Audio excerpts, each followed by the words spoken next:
body, je vais pas me gâcher la vie pour plaire à je sais pas qui, à je sais pas quoi. Ah ouais, attends, je te jure, les 2 semaines de vacances là, comment j'ai abusé, je suis devenu un bibendum.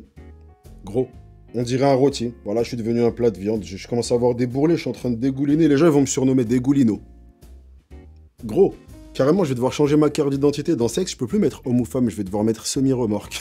Je suis devenu un tank. Voilà, là, si demain on part en guerre, c'est moi qui pars en première ligne, je te dis direct. Si demain je vais au parc Astérix, les gamins ils vont me monter dessus en pensant que je suis une attraction. Frérot, t'es sérieux là? Bah quoi?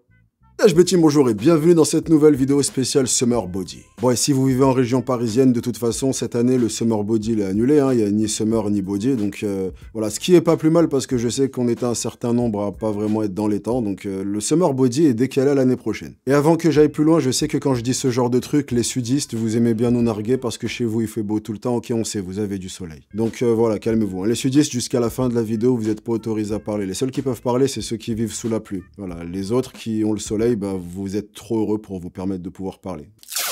Allez, fais mets-toi comme ça.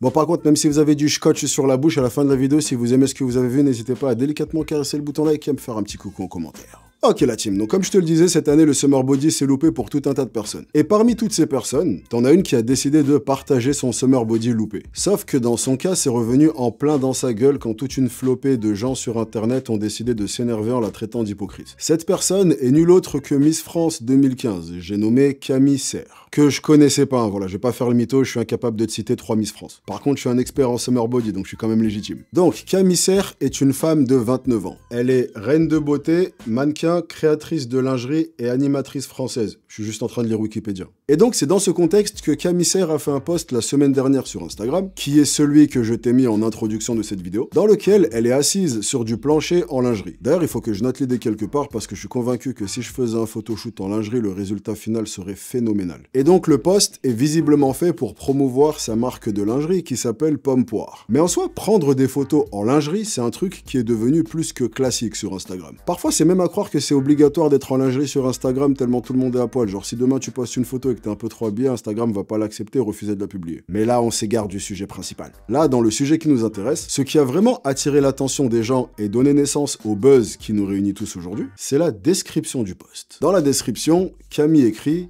tant pis pour le Summer Body. Et son post a aussitôt explosé. Il a atteint 3 millions de vues sur son compte, mais il a également été repris par un média sur X appelé Gossip Room et ce post a atteint 10 millions de vues. Encore une fois, avec un focus qui était plus sur la description que sur le post en lui-même. Et en voyant la vidéo et en sachant la description qui a été mise, je pense que tu arrives assez facilement à comprendre ce qui n'a pas été du goût de tout le monde. Mais comme tu le sais probablement, une de mes grandes passions dans la vie, c'est de lire des commentaires sur internet, donc je vais te faire un petit florilège des réactions sur lesquelles j'ai pu tomber. Tant pis pour le Summer Body, alors qu'elle a le corps dont beaucoup de personnes rêvent. T'es pas la grosse que tu pensais être, Camilla, supprime ta vidéo faite par pure hypocrisie. Après, c'est une bombe atomique, c'est plus facile de s'accepter. Mais elle a déjà un Summer Body, là. Elle a peut-être pas le corps d'une fit girl, mais ça joue demi-finale de Coupe du Monde tranquille. Roule-moi dessus. Chef, je la perce. Chef! Donc voilà, tu as saisi l'essentiel. Les gens ont trouvé ce post hypocrite en estimant que Camille Serre a un corps qui est tout à fait dans la norme, qui est conventionnellement dans les standards, et surtout qui représente un corps qu'énormément de femmes rêveraient d'avoir. En d'autres termes, Camille Serre est un body goal. Donc c'est limite de sa part de venir dénigrer son propre corps, puisqu'en faisant ça, elle sous-entend que la plupart des femmes de France sont à des années-lumière du Summer Body. Mais pour revenir au sujet de base, à savoir les réactions que le post a engendrées, et le nombre de personnes qui se sont senties rabaissées et complexées par ce post, en ce qui concerne ce genre de réaction, même si je suis pas étonné de voir ça parce que je sais qu'on est amené à énormément se comparer les uns les autres, j'ai toujours eu tendance à trouver ce genre de comparaison super contre-productive. En fait, en tant qu'être humain, on est souvent amené, parfois inconsciemment, à réagir comme si toutes les choses qu'on voyait tournaient autour de nous. C'est par exemple ce qui va nous pousser à voir quelqu'un qui fait la gueule, et notre premier réflexe va être de nous demander: qu'est-ce que je lui ai fait? Alors qu'il y a de grandes chances qu'il fasse la gueule pour une raison qui lui appartienne et surtout qui a absolument rien à voir avec nous. Ou alors quand on rentre dans une pièce et qu'on a l'impression que tout le monde se met à nous regarder, alors que la plupart des gens nous ont probablement même pas calculé. Et de façon générale, c'est aussi ce qui nous pousse à voir un post sur les réseaux qui a été fait par une personne qu'on ne connaît pas, dans lequel elle parle de son propre corps sur son propre compte, et venir réagir comme si ce post nous concernait. En fait, les remises en question d'une autre personne, ses succès ou ses échecs, ont absolument rien à voir avec toi. Et donc il se peut qu'une personne qui a l'air meilleure que toi dans un domaine, eh ben il se peut que cette personne se sente quand même mal par rapport à toutes ces choses. Même si c'est des choses que toi tu rêverais d'avoir, c'est pas le sujet, vu qu'ici c'est pas de toi dont il est question. C'est un peu comme à l'école où dans ta classe t'avais sûrement un ou une intello qui se tapait que des 18 ou des 19, et qui une fois de temps en temps avait 13 sur 20, et se mettait à chialer, aller voir le prof à la fin des cours pour essayer de monter sa note. Pendant ce temps-là, nous, si on avait 10 sur 20, c'était un miracle. Tu nous voyais, on était en train de passer le test, t'avais l'impression dans notre crâne il y avait de l'oxygène. Non, il y avait un singe avec des cymbales comme ça, qui tapait. Je dis ça alors qu'en vrai, j'étais pas si dégueu que ça à l'école. Mais bref. Eh ben ici, c'est exactement pareil. Oui, il existe des gens pour qui même leurs échecs sont meilleurs que tes réussites. C'est le cas pour tous les domaines et c'est juste une réalité de la vie. Et cette réalité ne devrait jamais avoir à te complexer ou à te faire te sentir rabaissé. Tu as ton parcours et cette personne a son parcours. Et cette personne a le droit de se sentir mal vis-à-vis de son parcours ou d'avoir l'impression qu'elle peut mieux faire. Et on n'a pas le droit de lui interdire de se remettre en question parce que si elle se remet en question, il y a des gens qui vont complexer. Et je sais que les règles changent quand tu deviens un personnage public et que tu es plus observé. Mais un personnage public reste un être humain qui peut avoir ses doutes, ses échecs, et qui peut avoir le besoin d'exprimer ses doutes et ses échecs. Et le truc, c'est que ça, c'est un travail sur toi-même que tu dois faire. Si le poste d'une personne qui est pas au courant de ton existence arrive à littéralement te faire complexer, il faut que tu essayes de comprendre pourquoi. Parce que toute ta vie, tu auras des gens qui ont un physique qui sera même 14 fois plus dessiné que celui de Camille Serre, qui ont des abdos en 4K Ultra HD. Ces personnes vont se lâcher un week-end, vont prendre 800 grammes, ce qui ne changera absolument rien en fait que leurs abdos sont tellement dessinés que tu peux les voir depuis l'espace. Et pourtant, ces gens peuvent te dire des trucs du genre « Oh mon Dieu, je me sens énorme ».